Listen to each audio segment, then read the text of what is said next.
चीन और भारत के बीच में गतिरोध फिलहाल ऐसा है कि बस युद्ध नहीं हो रहा, बाकी युद्ध जैसा माहौल पूरी तरह बन चुका है। हालात बेहद खराब है। बातचीत जारी है, लेकिन निष्कर्ष अभी तक कुछ खास नहीं निकल पाया।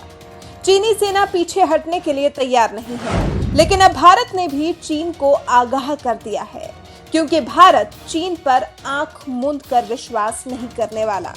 क्योंकि कोरोना वायरस के प्रकोप के बाद जिस तरह से चीन का रुख पूरी दुनिया के सामने आया है, उससे कुछ अन्य देशों को छोड़कर लगभग सभी देशों का मानना है कि चीन दोगला है।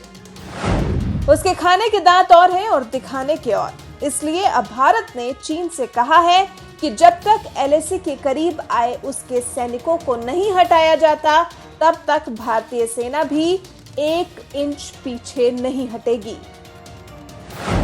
जानकारी के मुताबिक आर्मी यूनिट और एयरफोर्स 3 सेक्टर्स में पूरी तरह तैयार है। ये तीनों सेक्टर 3488 किलोमीटर में फैली लाइन ऑफ एक्चुअल कंट्रोल में आते हैं।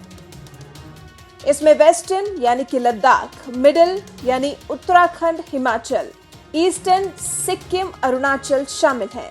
साथ ही साथ बातचीत और चीनी सैनिकों पर भारतीय सेना पूरी तरह से नजर बनाए हुए है। नजर इस बात पर भी है कि अब चीनी सैनिक नए इलाके पर अपना हक जताने की कोशिश न करने लगे। सूत्रों के हवाले से पता चला है कि सेना ने चीन को 2 टूक कहा है कि लद्दाख से अरुणाचल प्रदेश तक हमारे सैनिक ऐसे ही तैयार रहेंगे। ये स्थिति तब तक ऐसी रहेगी जब तक चीन एलएसी के पास आई अपनी सेना को हटा नहीं लेता। ये सब तभी किया गया जब देखा गया कि लद्दाख में चीनी गतिविधियां बढ़ गई हैं, क्योंकि चीन पैंगोंग त्सो झील, गलवान घाटी जैसे इलाकों में अपनी गतिविधियां काफी हद तक बढ़ा चुका था। बदले में जब भारत ने भी आर्टिलरी गन और कुछ भारी हथियार सिस्टम अपनी सुरक्षा में लगाए, तो चीन का मानो दम निकल गया। कहने लगा कि बातचीत से समाधान निकल सकता है, लेकिन समाधान निकलता दिखाई नहीं दे रहा।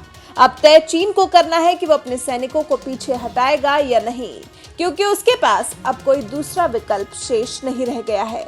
भारतीय सेना अब पीछे नहीं हटेगी जब तक चीनी सैनिक पीछे नहीं हटते। चीनी सैनिकों के हटते ही हम पीछे लौट जाएंगे, ये साफ लफ्जों में भारतीय सेना ने चीन को समझा दिया है।